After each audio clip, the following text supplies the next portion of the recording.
ದರ್ಶನ್ ಜೈಲುವಾಸವನ್ನ ಅನುಭವಿಸ್ತಾ ಇರುವಾಗಲೇ Ramya soft corn ಅನ್ನ ತೋರಿಸಿದ್ದಾಳೆ.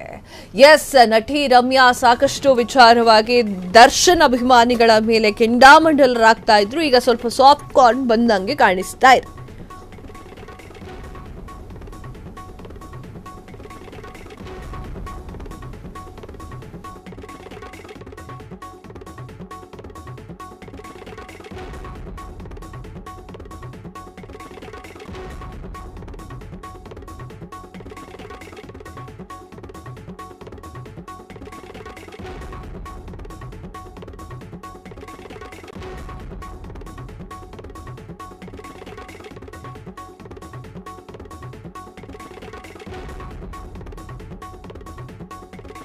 ಜೈಲುವಾಸಿ ದರ್ಶನ್ ಬಗ್ಗೆ Ramya soft corn. Darshan light boy ಆಗಿ ಕಷ್ಟಪಟ್ಟು ಮೇಲೆ ಬಂದವರು, ಆದ್ರೆ ಜೀವನ ಹಾಳು ಮಾಡಿಕೊಂಡ್ರು ಅಂತ ಹೇಳಿರುವಂತಹ ರಮ್ಯಾ ಹೀಗೆ ಆಗದೆ ಇದ್ದಿದ್ರೆ ಇನ್ನಷ್ಟು ದೊಡ್ಡ ಮಟ್ಟಕ್ಕೆ ಬೆಳೀತಾ ಇದ್ರು. ಸುಪ್ರೀಂ ಕೋರ್ಟ್ ತೀರ್ಪು ಸ್ವಾಗತಿಸುತ್ತೇನೆ ಅಂತ ನಟಿ ರಮ್ಯಾ ಹೇಳಿದ್ದಾರೆ. ಸುಪ್ರೀಂ ತೀರ್ಪಿನಿಂದ ರೇಣುಕಾಸ್ವಾಮಿ ಕುಟುಂಬಕ್ಕೆ ನ್ಯಾಯ ಸಿಕ್ಕಿದೆ. ಈ ಬೆಳವಣಿಗೆಯಿಂದ ಹೆಣ್ಣು ಮಕ್ಕಳಿಗೆ ಧೈರ್ಯ ಬಂದಿದೆ, ಎಲ್ಲ ಒಳ್ಳೆಯದಾಗ್ತಾ ಇದೆ ಅನ್ಕೊಳ್ತೀನಿ ಅಂತ ರಮ್ಯಾ ಹೇಳಿಕೆಯನ್ನ ನೀಡಿದ್ದಾರೆ. ವಿಜಯಲಕ್ಷ್ಮಿ ಪರವೂ ಕೂಡ ಬ್ಯಾಟಿಂಗ್ ಮಾಡಿರುವಂತಹ ರಮ್ಯಾ. ಎಸ್ ವೀಕ್ಷಕರೇ, ರಮ್ಯಾ ಇಷ್ಟು ದಿನ ಕೆಂಡ ಕಾರ್ತಾ ಇದ್ರು. ಎಸ್, ಅವರು ಕೆಂಡ ಕಾರ್ತಾ ಇರುವಂತದ್ದು ಯಾರ ಮೇಲೂ ಅಲ್ಲಾಗಿತ್ತು. ದರ್ಶನ್ ಅಭಿಮಾನಿಗಳು ಅವ್ರಿಗೆ ಕೆಟ್ಟಗೆಡ್ದಂಗೆ ಮೆಸೇಜ್ ಹಾಕಿದ್ರು. ಅದು ಒಂದು ಹೆಣ್ಣಾಗಿ ಪ್ರಶ್ನೆಯನ್ನು ಮಾಡಬೇಕಾಗಿತ್ತು. ಅವರು ಪ್ರಶ್ನೆ ಮಾಡ್ತಾ ಇದ್ರು, ನಟಿ ರಮ್ಯಾ ದರ್ಶನ್ ಅವ್ರನ್ನ ಕಂಡ್ರೆ ದ್ವೇಷ ಮಾಡ್ತಾಳೆ, ಇದು ಮ್ಯಾಟ್ರೇ ಅಲ್ಲ. ನಟಿ ರಮ್ಯಾಗೆ ದರ್ಶನ್ ಅಭಿಮಾನಿಗಳು ಸಾಕಷ್ಟು ಕೆಟ್ಟದಾಗಿ ಮೆಸೇಜ್ ಮಾಡಿದ್ದಾರೆ, ಇದು ವಿಚಾರ. ಆ ವಿಚಾರಕ್ಕೆ ಸಂಬಂಧಪಟ್ಟಂತೆ ನಟಿ ರಮ್ಯಾ ಪೊಲೀಸ್ ಸ್ಟೇಷನ್ ಮೆಟ್ಲೇರಿದ್ರು.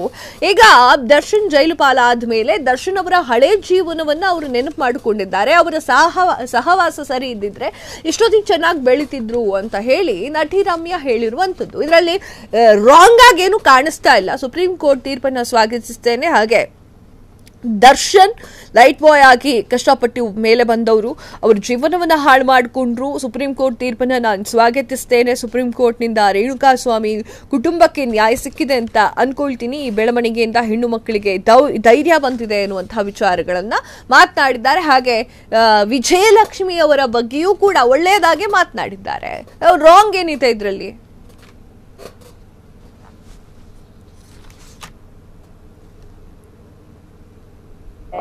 ಒಳ್ಳೆ ಹೆಸರು ಕೂಡ ಮಾಡ್ಕೊಂಡಿದ್ರು. ಸೊ ಆ ಒಂದು ಅವರು ಗ್ರೋತ್ ನೋಡಿ ನನಗೆ ಹೆಮ್ಮೆ ಆಗ್ತಾ ಇತ್ತು. ಯಾಕಂದ್ರೆ ನಾನು ಏನ್ ಹೇಳಿದೆ ಅಂದ್ರೆ ಒಂದ್ ಕಡೆ ನನಗೆ ದರ್ಶನ ಪರಿಚಯ ಅಲ್ವಾ, ನಾನು ಅವ್ರ ಜೊತೆ ಕೆಲಸ ಮಾಡಿದ್ದೀನಿ. ಸೊ ಅವರು ಒಂದು ಲೈಟ್ ಬಾಯ್ ಆಗಿ ತುಂಬಾ ಚೆನ್ನಾಗಿ ಅವ್ರು ಬೆಳೆದ್ರು ನಮ್ಮ ಇಂಡಸ್ಟ್ರಿನಲ್ಲಿ. ಒಳ್ಳೊಳ್ಳೆ ಹಿಟ್ಸ್ ಕೊಟ್ಟಿದ್ದಾರೆ ಅಂಡ್ ಒಳ್ಳೆ ಹೆಸರು ಕೂಡ ಮಾಡ್ಕೊಂಡಿದ್ರು.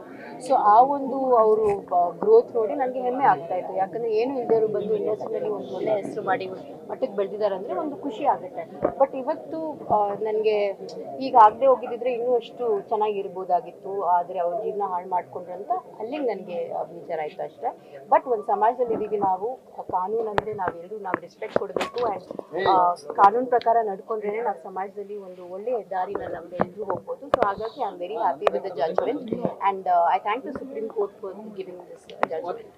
ಅವರು ಒಂದು ಹೆಣ್ಣಲ್ವಾ, ಸೊ ಅವ್ರಿಗೆ ಅರ್ಥ ಆಗತ್ತೆ ಇದರಿಂದ ಏನೇನಾಗುತ್ತೆ ಅಂತ.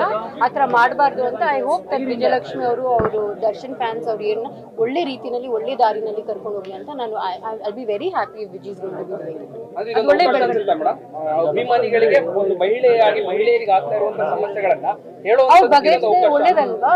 ಐ ಥಿಂಕ್ ವಿಜಯಲಕ್ಷ್ಮಿ ಅದನ್ನ ನೋಡ್ಕೊಂಡ್ರೆ I think it's a good thing. I hope she does it. Yeah, okay, thank you.